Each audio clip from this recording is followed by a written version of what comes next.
Hi, welcome back with me.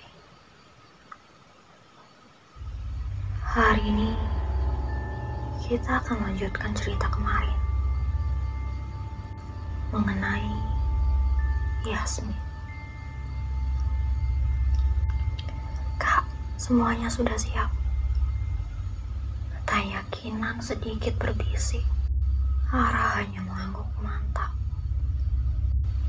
Ara dan Kinan menatap puncak gunung dari dalam mobil yang mereka tumpangi untuk menuju base camp pendakian. Mereka berpegangan tangan, saling menguatkan satu sama lain. Ketidakhadiran Yasmin di tengah-tengah mereka membuat semuanya terasa sepi dan hampa. Sepanjang jalan menuju base camp, Kinan bergidik ngeri melihat sosok penjaga gunung yang begitu besar dan menyeramkan. Kehadiran Kinan dan Ara seolah tak disambut di sana. Banyak tatapan yang mengawasi Kinan tak suka. Bahkan ada yang hampir mencakar Kinan dan menarik Ara. Untunglah Kinan bisa mengatasinya. Meski di mobil itu bukan hanya Kinan dan Ara, para makhluk penunggu gunung itu tetap tak segan mengganggu mereka. Setibanya di base camp, ada 3 orang pemuda yang mendekati mereka berdua. Mbak, berdua aja? Tanya seorang lelaki yang juga menumpang di mobil yang sama dengan Ara dan Kinan tadi. Ara dan Kinan cuek. Kenalin, saya Zin. Ini Zidan dan itu Malik. Mbak, kalau berdua aja mau bareng kita boleh kok. Medannya agak bahaya loh gunung ini. Ucap Zain ramah, mengajak Ara dan Kinan mendaki bersama. Salam kenal, saya Ara, dan ini adik saya, Kinan. Kami berdua, tapi maaf, kami pergi berdua saja. Jawab Ara sedikit cuek. Ara dan Kinan langsung berlalu menuju loket untuk membayar tiket masuk gunung. Dan didata, 3 pemuda itu juga mengekor Ara dan Kinan. Karena 3 pemuda itu terus mengekor pada Ara dan Kinan, Ara pun menjadi gerak. Mau kalian tuh apa sih? Kalian budak apa gimana? Kita mau berdua aja, ucap Ara tegas. Bocah inosan, banyakan protes. Celetuk Malik dengan ekspresi datarnya. Ara semakin tersulut, membuat Kinan turun tangan. Kami tidak bisa mengizinkan kalian ikut dengan kami. Perjalanan kami jauh lebih berbahaya dari medan pendakian, ucap Kinan serius. Jadi, tolong tinggalkan kami berdua. Kami permisi. Sambung Kinan berlalu pergi. Hei, Nana cantik, jangan galak-galak dong. Abang patah hati nanti. Teriak Zidan keras, membuat semua orang memperhatikan mereka. Kinan dan Ara yang malu menjadi pusat perhatian langsung melarikan diri untuk beristirahat, mengecek ulang semua barang bawaan dan keperluan mereka.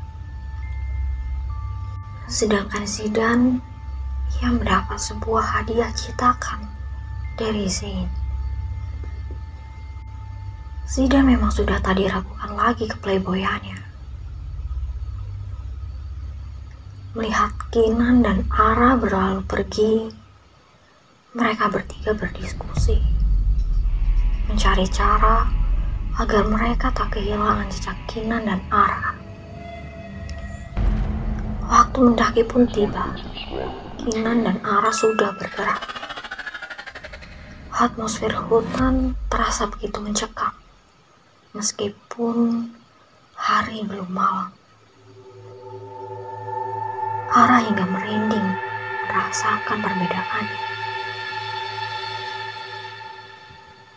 Kinan dan Ara terus berjalan, berusaha mencapai pos 3 secepat mungkin. Karena di sanalah perjalanan mereka yang sesungguhnya akan dimulai.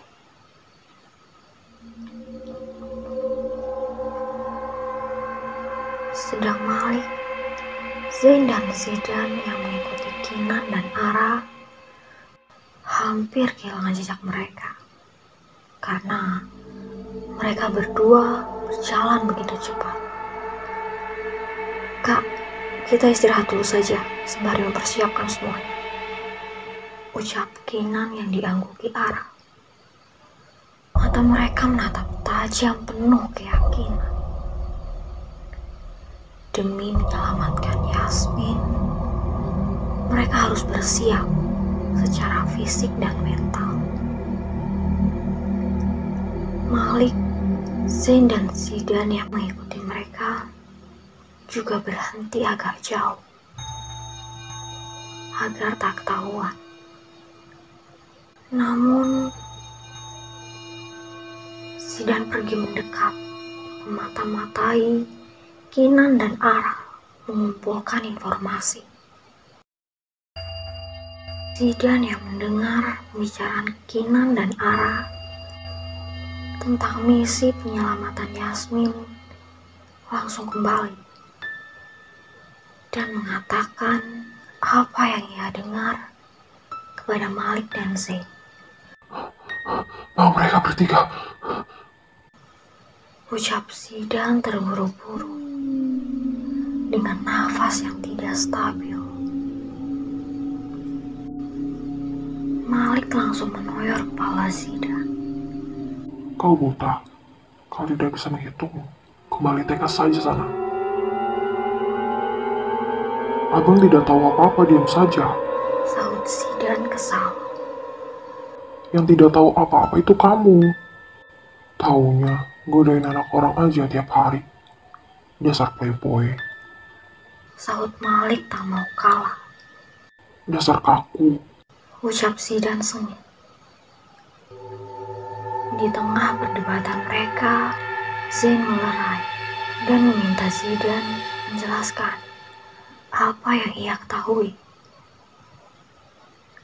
Mereka bertiga yang paham tentang gunung itu dan juga telah mengetahui tujuan Kinan dan Ara pun semakin tak ingin membiarkan dua wanita itu pergi berdua saja.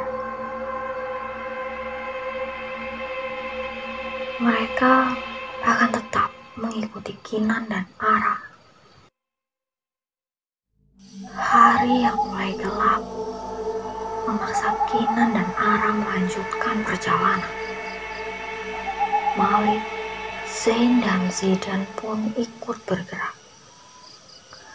Langkah mereka terasa semakin berat.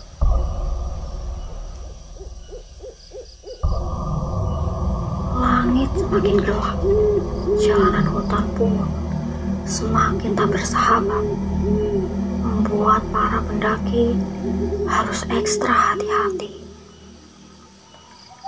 Setelah perjuangan panjang, Kinan dan Ara mencapai pos 3 dengan selamat. Suasana pos 3 amat sepi dan gelap, karena para pendaki selalu menghindari bermalam di pos 3. Kinan dan Ara langsung mendirikan tenda dan mempersiapkan makan malam. Sedang Malik, Zain dan Zidan yang belum mencapai pos 3 bertemu seorang wanita cantik dalam perjalanan mereka. Mbak sendiri aja. Boleh kenalan gak, Mbak? Tanya Zidan, yang jiwa playboynya telah meronta-ronta. Malik dan Zain hanya bisa geleng-geleng melihat kelakuan Zidan yang super playboy. Wanita cantik itu pun mengulurkan tangan, meraih tangan Zidan yang mengajak berkenalan, tanpa menoleh ke arah Zidan. Malik dan Zain yang sudah tahu akhirnya akan seperti apa, langsung melanjutkan perjalanan, meninggalkan Zidan. Mbak kok diam aja? Daripada Mbak sendirian, ikut abang aja yuk. Ajak Zidan. Wanita itu pun menoleh perlahan. Zidan yang melihat wajahnya langsung terkejut dan merengek lantaran tak bisa lari karena tangannya masih digenggam wanita itu. Elah Mbak, ngomong tuh ya, sampean ini kuntilanak. Ucap Zidan sambil mewek.